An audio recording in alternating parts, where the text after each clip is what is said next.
Student, CPU needs to have some place where it can hold instruction and data during processing.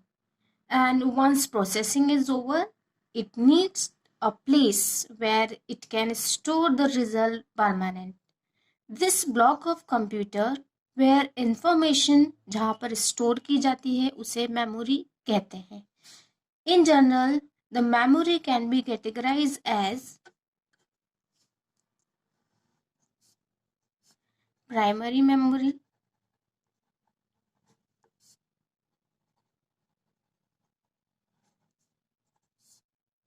and secondary memory.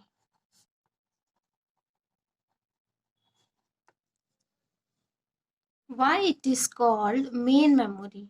Because it is the only memory which directly communicate with CPU.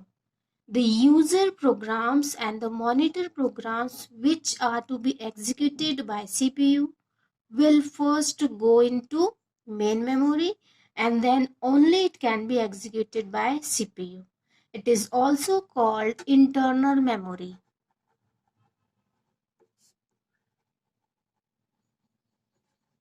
This memory holds data and instruction during processing. It is temporary memory. Now student, there are two types of primary memory. First, RAM. Second, ROM. The full form of RAM is Random Access Memory. Now student, this is a main memory in which user program resides just period to their execution. Therefore, it is called user memory. Student, जब भी program execute होता है तो execution के पहले वो किस memory में जाता है? रैम में. Reading and writing operation can be perform over RAM. Therefore, it is also called read-write memory.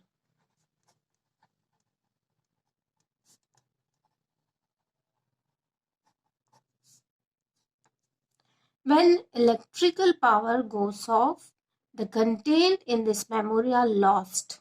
Therefore, it is called volatile memory.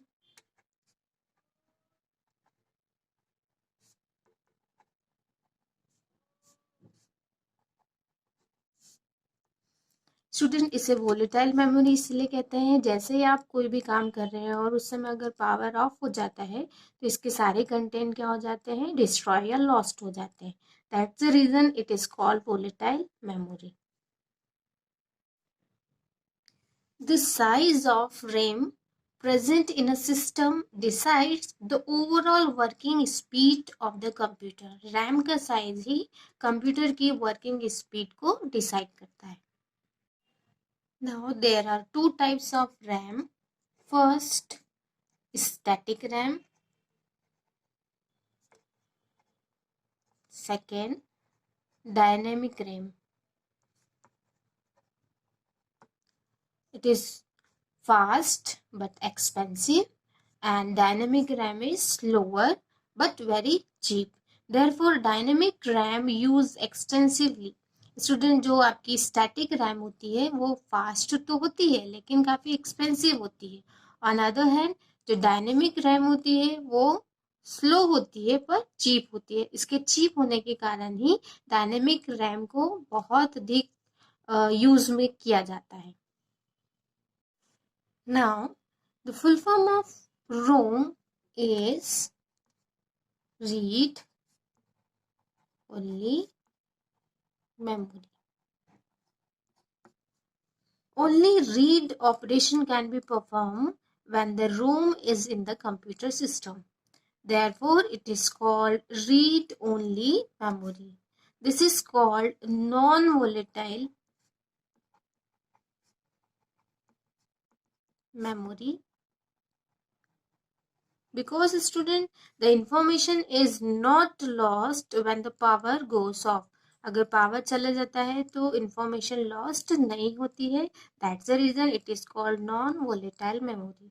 There are three types of ROM. First, PROM.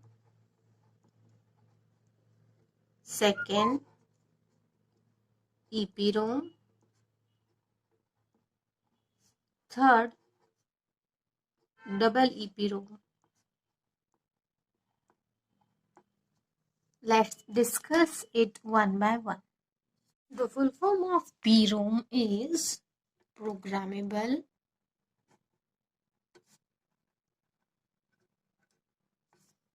Read Only Memory. Student, in this memory, once the chip has been programmed, the recorded information cannot be changed. PROM becomes same as ROM. इसे हम example से देख सकते हैं, जैसे आप market से कोई सीडी परचेस करके लाते हैं. फॉर एग्जाम्पल ऑफिस 2007 की सीडी आप लेके आए हो, आप उसको सिर्फ यूज कर सकते हो. आप उसके अंदर अगर किसी कंटेंट को लिखना चाहते हो या फिर इरेज करना चाहते हो तो आप ये काम नहीं कर सकते, because it is programmable read only memory. आप सिर्फ उसके कंटेंट को रीड कर सकते हो. Second, EPROM. Full form of EPROM: erasable, programmable,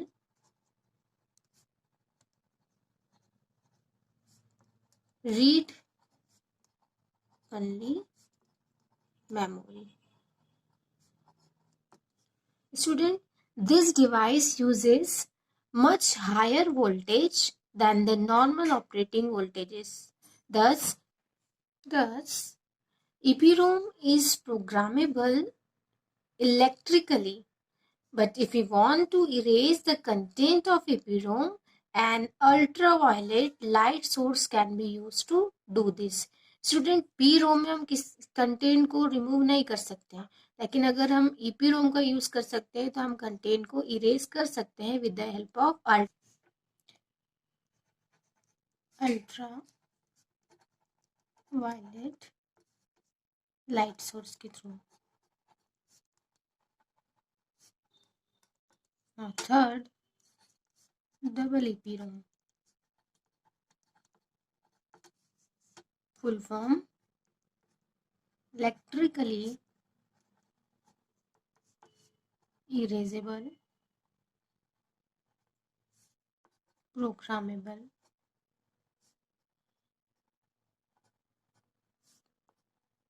read only memory. Electric pulses are used to erase the content of this chip. Student, इस memory में electric pulses का यूज किया जाता है कंटेंट को रिमूव करने के लिए. The voltage used to erase the content of double EPROM are much higher than the normal operating voltages. Few milliseconds are required to erase the content of a chip. Now, unit or units of memory. Students, computer need to store and retrieve data for processing. आप जैसे जानते हैं कि primary memory has a limited storage capacity and is not permanent. Secondary storage devices are used to store large amount of data permanently. So, to specify the storage capacity of storage devices, some units of memory are used, which are used for measuring primary memory.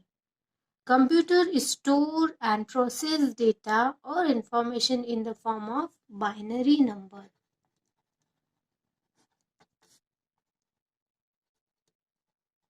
A binary number is either 0 or 1 and is known as bit. Student, जो आपका 0 और 1 है, इसी को क्या कहते हैं हम? Bit. Bit is a unit of memory. Student, bit is the smallest unit of memory. Then second bigger unit is byte. Means a group of 8 bits is equal to 1 byte. Student, memory को कैसे major किया जाता है, इसका एक chart है आपकी book में A89 पेज पर अवेलेबल है. इस चार्ट में पूरी मेमोरी यूनिट्स के बारे में दिया है. जैसे 1 बिट इज इक्वल्स टू, या हम 1 बिट हम किसको बोलेंगे, जो बाइनरी डिजिट होती है. इसी बाइनरी डिजिट का कॉम्बिनेशन मीन्स 8 बिट्स, जो किसके इक्वल होता है, 1 बाइट के इक्वल. आफ्टर दैट जो ये मेमोरी यूनिट्स है, जैसे आप सभी जानते हैं, केबी आपको पता है, एमबी, जीबी, टीबी. तो जो किलो बाइट है, ये आगे आपका मेगाबाइट में कन्वर्ट कैसे होती है, through the 2 raised to power 10 means 1024 kb is equals to कितना होता है, 1 MB. Now in next 1024 MB is equals to 1 GB. Then GB is higher than MB. After that the next unit is TB. The full form of TB is terabyte. Terabyte किसके equal होगा, आपके 1024 GB के equal होगा. Now next 1024 TB is equals to 1 PB. PB means petabyte. 1024 PB is equals to 1 EB means exabyte. They all are the units of memory. हर एक unit memory अपने next unit को क्या करेगी, follow करेगी. जैसे आपका 1 MB किसके इक्वल हो जाएगा, 1024 KB के equal. And 1 GB is equals to 1024 MB. ये आपकी मेमोरी यूनिट है स्टूडेंट, आपको बहुत अच्छे से ये पूरी याद होनी चाहिए.